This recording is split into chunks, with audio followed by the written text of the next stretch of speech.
अस्सलामुअलैकुम वरहमतुल्लाहि ताला वबरकातुहू। अज़ीज़ नाज़रीन, उम्मीद है कि आप लोग खैर व आफ़ियत से होंगे। अल्लाह तबारक व ताला आप लोगों को शादो आबाद रखे।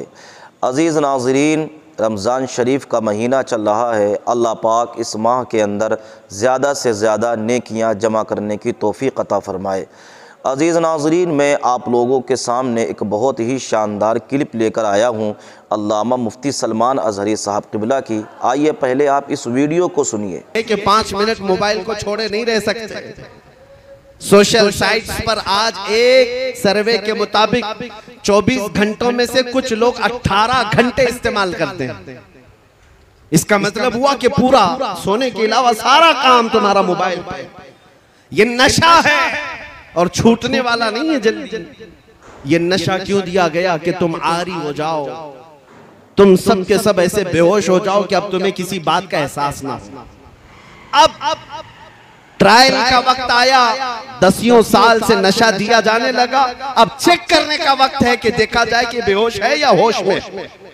अब चेक करने का तरीका क्या है? अब चूंटी काट करके नहीं चेक करते, बल्कि इस्लाम, कुरान और ज़ाते मुस्तफ़ा की तौहीन करके चेक किया जाता है कि ये होश में है या बेहोश हो चुके हैं। अब ये सिलसिला शुरू किया गया। आप क्या समझते हैं?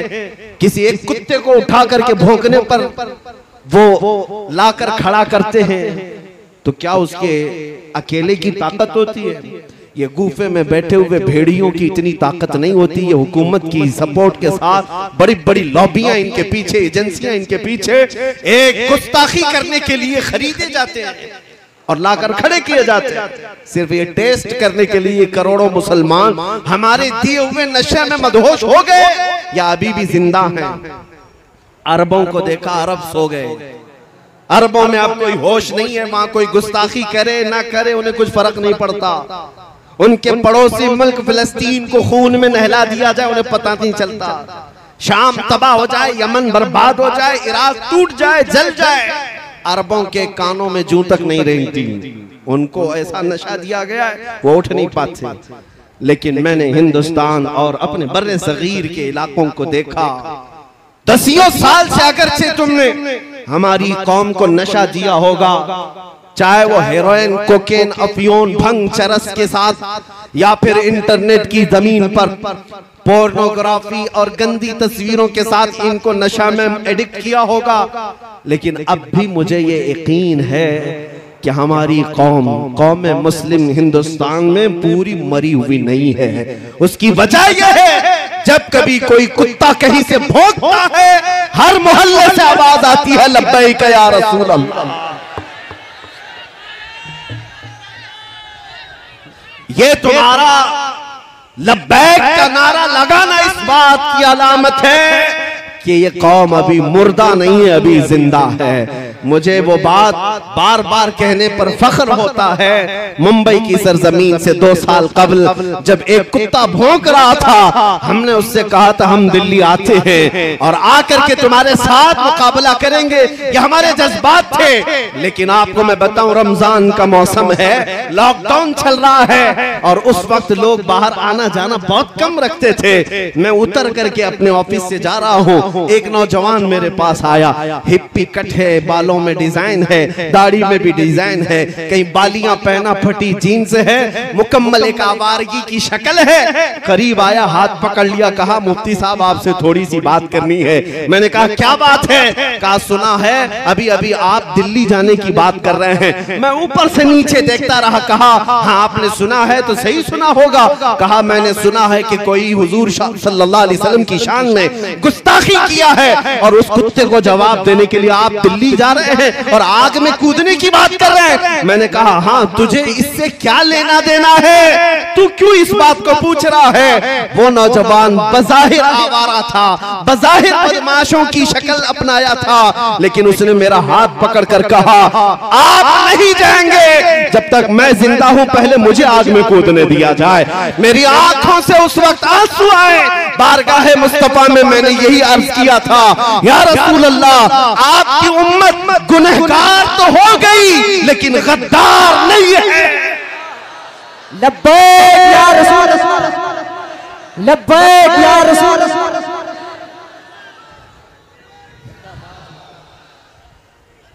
या रसूल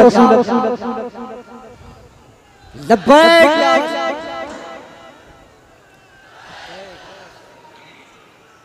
जिंदाबाद मेरे अजीजों, क्या बात है। यही जिंदगी जो तुम्हारे दरमियान है, ये जालिमों को खाए जा रही है।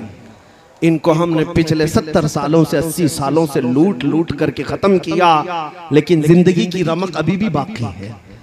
आज रात के 12 बज चुके हैं या 1 बज चुके, इतनी रात को ये भरा मजमा ऐसी जवानी दिखा रहा है जैसे दिन का शबाब लगता हो। क्यों? ये किसी नेता का जलसा नहीं है, ये 100-200 रुपये के लिए जमा किया हुआ वोटों का मजमा नहीं है। और आपको पता होना चाहिए, सारे नेता मिल करके भी अगर कोई मजमा इकट्ठा करें तो ऐसा जमा कर सकते हैं कि दोपहर में हरा पट्टा, शाम में नीला पट्टा, फिर रात को लाल पट्टा, वो बदल बदल करके पट्टे इस्तेमाल करने वाले मजमा तो जमा कर सकते हैं। लेकिन मैं उन्हें दावत फिक्र देता हूँ, आओ नेताजी रात के इस मजमे को एक बार देख लो। ये पैसों से बुलाया हुआ नहीं है, बल्कि यहाँ को हर आया हुआ ये अज़्म लेकर के आया है। बात बन पड़ी तो मेरे मुस्तफा के कदमों में गर्दन भी निछावर करो। जिंदाबाद। हर बंदा ये अज़्म लेकर के आता है, जब जरूरत आ पड़े मेरे आका की इज्जत पर, मैं अपनी गर्दन लेकर के हाजिर हूँ। इस मजमे में आपके अंदर ये जज्बा है या नहीं? सुन्नी हर एक ये जज्बा रखता है। और यही जिंदगी जो तुम्हारे दरमियान है, ये गैरों को खाए जा रही है। आपने कभी महसूस किया, ये सुप्रीम कोर्ट के रिटायर्ड जजों की सर्वे रिपोर्ट है, Shri Krishna report, Sachar committee report, कई रिपोर्टें हैं जो मुसलमानों के हालात ज़ार पर बनी हुई।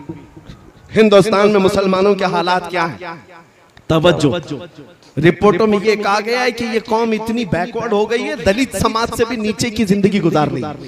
इनके अंदर एजुकेशन 2.5% रह गया है, यानी 100 में से सिर्फ 2.5 लोग पढ़े लिखे हैं। ये सब रिपोर्ट इनकी है, पढ़े लिखे नहीं है, इनके अंदर सियासत का शऊर नहीं है, कहीं पर भी चले जाते हैं। रिपोर्ट में ये भी है गरीबी की सतह से नीचे की जिंदगी गुजार रहे हैं।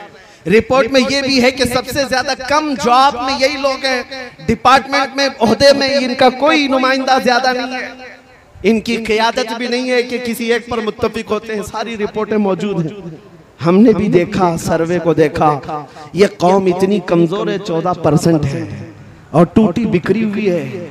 एजुकेशन की कमी है, सियासत की कमी है, इक्तिदार में नहीं है, ओहदों में नहीं है, क़यादत मफकूद है। फिर दूसरी बात ये हमें फिक्र में लाती है, जब इतनी टूटी फूटी जमात है तो फिर आज हर इलेक्शन का मुद्दा मुसलमान ही क्यों बनता है? और सारे टीवी चैनल हम पर ही भोंकते क्यों? ऐसे चैनल हैं उनकी दुकान हमारा नाम लिए बगैर चलती नहीं। हाँ, सुबह से शाम तक कोई भी न्यूज चैनल हो, अजान, दाढ़ी, टोपी, बुर्का, मस्जिद, मीनार, सारा न्यूज इसी में भरा हुआ है। क्यों? अरे हिंदुस्तान में और भी कौमें जीती हैं, यहाँ सिख भी हैं, ईसाई भी हैं, पारसी भी हैं, जैन भी हैं, लेकिन हर शो में हम हैं। क्यों? कुछ बात तो है कि मिटती नहीं हस्ती हमारी। इकबाल ने कहा है कुछ बात तो है कि मिटती नहीं हस्ती हमारी, सदियों रहा है दुश्मन दौरे ज़मां हमारा, तौहीद की अमानत सीनों में है हमारे, आसान नहीं मिटाना नामो निशा हमारा। यूनानो, मिस्र, रोमा सब मिट गए जहां से, बाकी मगर है अब तक नामो निशा हमारा। क्यों? किस वजह से हम सारे डिबेट का मुद्दा बनते हैं? सारी जगह पर हॉट टॉपिक कौन है? अरे जिनके पास पूरी मेजॉरिटी है उनको भी जीतने के लिए हमारा नाम लेना पड़ता है। हमारा नाम कौम में अगर लोगों के अंदर जज्बात भड़काना है तो यहाँ पर लड़ाने के लिए भी हमारा ही नाम लिया जाता है। मेरे अजीजों, मैं ये सियासी बातें नहीं कर रहा हूँ, ये मैं तुम्हें एहसास दिला रहा हूँ। कभी कभार कुत्ते भौंक भौंक करके तुम्हें बताते हैं कि तुम गीदड़ नहीं, तुम शेर हो, रसूलुल्लाह के शेर हो। तुमने अपनी हैसियतें भुला दी, तुमने अपने अक़दार को महसूस नहीं किया। तुम्हारी जिंदगी से आज भी दुनिया परेशान है, घबरा गई है गर्दिशे दौरां कभी कभी, दीवान गाने इश्क़े मोहम्मद को देखकर घबरा गई है गर्दिशे दौरां कभी कभी। अज़ीज़ान गिरामी वक़ार, ये तुम्हारी जिंदगी की रमक दमक जो आज भी बाकी है, मैं महसूस करता हूँ सब कुछ लुट गया होगा, लेकिन सबसे बड़ी दौलत जो इश्क़े मुस्तफ़ा है वो आज भी तुम्हारे सीनों में मौजूद है। ये अगर है तुम्हारे पास तो दोबारा उठ खड़े होने में कोई दिक्कत नहीं है, हमारे जमा होने में कोई दिक्कत नहीं है। फिर से ये कौम जिंदा होगी, ताबिंदा होगी और हर जगह फिर परचम इस्लाम लहराएगी। हाँ, अगर दिल से मेरे मुस्तफा का नाम निकल गया तो फिर चलती फिरती लाशें हैं, इनसे कुछ होना नहीं है। याद रखो, हमारी जिंदगी में जो कुछ भी है वो मेरे मुस्तफा की बरकत से है। वो जो न थे तो कुछ न था, वो जो न हो तो हर सुन्नी जानता है, वो जो ना हो तो कहां पर हमारी जिंदगी में भी वो जो ना हो तो, हमारी हर चीज में वो जो ना हो तो। अरे कब्र में भी जाओगे, फरिश्ते दो सवाल करेंगे, तुम्हारा रब कौन है, तुम्हारा दीन क्या, यहाँ तक बहुत सारे बोल पड़ेंगे। तीसरा सवाल जो फरिश्तों का है, हुजूर को दिखा करके ही पूछेंगे इनके बारे में क्या कहता था। वो जो ना हो तो कब्र में भी तुम्हें वहां पर भी जरूरत है। और वहीं आकर के मुनाफिक फंस जाता है, उनको छोड़ा तो फिर तुम्हारी कब्र में भी खैरियत नहीं है। हश्र में चलो उठे, वहां तो हिसाब किताब का दिन है। आदम अलैहिस्सलाम से लेकर ईसा अलैहिस्सलाम तक कौम पूरी मखलूक फिरती रही, खलीलो नजी मसीहो सफी, सभी से कहीं न बनी, ये बेखबरी की खल्क फिरी, कहां से कहां तुम्हारे लिए। फिर मखलूक कहां आई, मेरे मुस्तफा के पास आई। अब फिर मैं पूछता हूं, ऐ सुन्नियों, मैदान महशर में भी वो जो ना हो तो, वो जो ना हो तो कुछ ना हो। इसलिए जान है वो जहान की, और जान है तो जहान है। जब तुम्हें मालूम है जिंदगी में वो जो ना हो तो कुछ ना हो, कब्र में भी वो जो ना हो तो कुछ ना हो, हश्र में भी वो जो ना हो तो कुछ ना हो। तुम्हें जब ये पता चल गया कि हर चीज की जड़ मेरे मुस्तफा की जात है, तो बरेली के इमाम जो 100 साल से तुम्हें पुकार रहे हैं, उनकी बात सुन लो। आज ले उनकी पनाह, आज मदद मांग उनसे, आज ले उनकी पनाह, आज मदद मांग उनसे, कल मानेंगे क़यामत में अगर मान गया। याद रखो मेरे अजीजों, हुजूर पाक सल्लल्लाहु तआला अलैहि वसल्लम को छोड़कर जिंदगी में कुछ नहीं है। सहाबा ताबईन रिज़वानुल्लाहि अलैहिम अजमईन इस अजमत के पहलू को समझ चुके थे, इसलिए उन्होंने दुनिया को ठोकर मार दी थी। जानते हैं उनके नजदीक किसी भी चीज की अहमियत नहीं थी।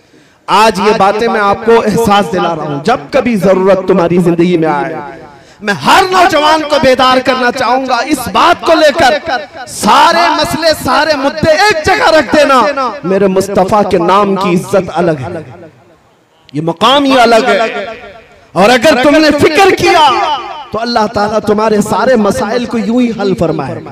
बेशक सारे मसाइल यूं ही हल हो जाएं। आज लोग बैठक करते हैं, मीटिंगें करते हैं, कॉन्फ्रेंसें हैं, सेमिनार हैं, यानी मुस्लिम मसाइल के हल के लिए, कितने मसाइल के हल के लिए हम सर जोड़ कर बैठते हैं। लेकिन मेरे अजीजों, एक मसले पर आप मुत्तफिक हो जाओ, सारे मसाइल का हल अल्लाह मुसब्बिबुल अस्बाब गैब से पैदा करेगा। वो एक मसले पर मुत्तफिक होना किस बात पर है कि मोहम्मद से वफातून है, कि मोहम्मद से वफातून है। तो हम तेरे हैं, ये जहां चीज है क्या, लौह कलम तेरे, जिंदाबाद जिंदाबाद। सारी कायनात तुम्हारी तरफ मोड़ दी जाएगी। उनके जो हम गुलाम थे, खल्क के पेशवा रहे, उनसे फिरे जहां फिरा, फिर आई कमी वकार में। सहाबा की बात मैं बताऊं, एक सहाबिया मैं जंग के मैदान में जाने से पहले अपने 1.5 साला बच्चे को लेकर आती है, हुजूर की बारगाह में अर्ज करती है, सारे मुजाहिदीन आपके साथ जा रहे हैं, मेरा ये बच्चा भी आप कबूल फरमा लें। 1.5 साल का बच्चा जंग में क्या करेगा। उस खातून के जज्बात को कदर से देखो, हजारों सलाम उनकी इज्जत पर। वो खातून कहती है, या रसूल अल्लाह, इस बच्चे के अलावा मेरे घर में कोई नहीं, मेरा शौहर शहीद हो चुका, मेरे घर में और कोई नहीं। जब हर माँ अपने जवान को आपके साथ भेज रही है, मैं अपने बच्चे को घर में रखकर क्या करूं? 1.5 साल का बच्चा लाई, लेकिन क्या करना, क्या ये जंग करेगा? खातून कहती है मैं जानती हूँ ये तीर और तलवार तो नहीं चला सकता, लेकिन आप अपने मुजाहिदीन सहाबा के हाथों में दे दे इसे। जब दुश्मनों की तरफ से तीर चलेंगे, मेरा बच्चा ढाल के काम तो आ सकता है। मेरा बच्चा ढाल के काम आ सकता है। उनके जज्बात को लाखों सलाम, जिन्होंने मेरे मुस्तफा के लिए अपना सब कुछ कुर्बान किया है। आपको पता है ओहद के मैदान में एक खातून दौड़ी चली आ रही है, जिसको किसी ने खबर दिया कि तुम्हारे शोहर शहीद हो गए। फिर किसी ने कहा तुम्हारा बेटा भी शहीद हुआ, फिर किसी ने कहा तुम्हारा भाई भी शहीद हुआ। वो खातून अपने रिश्तेदारों की शहादत की खबर सुन रही है। आज अंदाजा करो औरत के लिए एक बेटे का मर जाना कितना बड़ा मामला है। पूरा घर आसमान सर उठा लेती है। उसका रोना धोना आप देखते होंगे। एक जवान बेटा किसी का चला जाए, ये बोलना आसान है, प्रैक्टिकल बहुत मुश्किल है। एक खातून को जब ये कहा जा रहा है कि तेरा बेटा शहीद हुआ, तेरा भाई शहीद हुआ, तेरा शोहर शहीद हुआ, वो खातून का जवाब सुने, आने वाले से पूछती है सारे लोग मेरे रिश्तों के इंतकाल की खबर दे रहे हो, जरा ये तो बताओ आमीना का लाल सलामत है या नहीं? मुस्तफा करीम सलामत है या नहीं? आने वाले ने कहा ऐ खातून अल्लाह के रसूल सलामत है। वो खातून अपना आंचल निकालती और कहती है कुल्लु मुसीबतिन बादक जुललुन या रसूल अल्लाह, ऐ अल्लाह के रसूल अगर आप सलामत हैं तो हर मुसीबत आसान है, हर मुसीबत छोटी है। ये सहाबा का जज्बा था। उन्होंने ज़ात मुस्तफा और नाम मुस्तफा के एहतराम में अपना सब कुछ लुटाया। आपको पता है उन्होंने ना अपने माल की तरफ देखा है, ना अपने औलाद की तरफ, ना अपने घर बार की तरफ। हालांकि ऐसा नहीं है कि आपको ये कहा जाए कि तुम अपने घर बार सब छोड़ दो, तुम्हारे घर बार की फिक्र तुम्हारे लिए जरूरी है, लेकिन जब मेरे मुस्तफा करीम की जात का मामला है और फिर पूरी दुनिया एक तरफ हो, उस वक्त तुम्हारा इम्तिहान है तुम किसका इंतखाब करते हो, तुम किसका इंतखाब करते हो। इसलिए अभी चंद दिनों पहले एक सियासी आदमी थे बेचारे, वो कह रहे थे मौलाना आप तो तकरीरें बहुत सारे करते हैं, लेकिन इलेक्शन आता है तो आपको पता है मुसलमानों को हम तो इधर से उधर। प्यारे दोस्तों, अजीज़ नाजरीन, तो आप लोगों ने अल्लामा मुफ्ती सलमान अज़हरी साहब क़िबला की इस तकरीर को सुन लिया। हज़रत का जो भी बयान होता है वो कुरान और हदीस की रोशनी में होता है, और हज़रत जो भी तकरीर करते हैं लोगों के दिलों पर आपकी तकरीर राज करती है। और बेशक अल्लामा मुफ्ती सलमान अज़हरी ने जो करके दिखाया है वो सारी दुनिया जानती है कि आलिम बहुत हैं जमात में, मगर अल्लामा मुफ्ती सलमान अज़हरी की एक अपनी अलग पहचान है। अज़ीज़ नाज़रीन, आज पूरी दुनिया के अंदर अल्लामा मुफ्ती सलमान अज़हरी को जाना पहचाना जाता है। इसलिए हम आप सब अल्लामा साहब से मोहब्बत करते हैं। अगर आप लोगों को इस वीडियो में कुछ अच्छा लगा हो तो इस वीडियो को लाइक और कमेंट और शेयर कीजिए। हमें अपनी दुआओं में याद रखें। अस्सलामु अलैकुम वरहमतुल्लाहि ताला।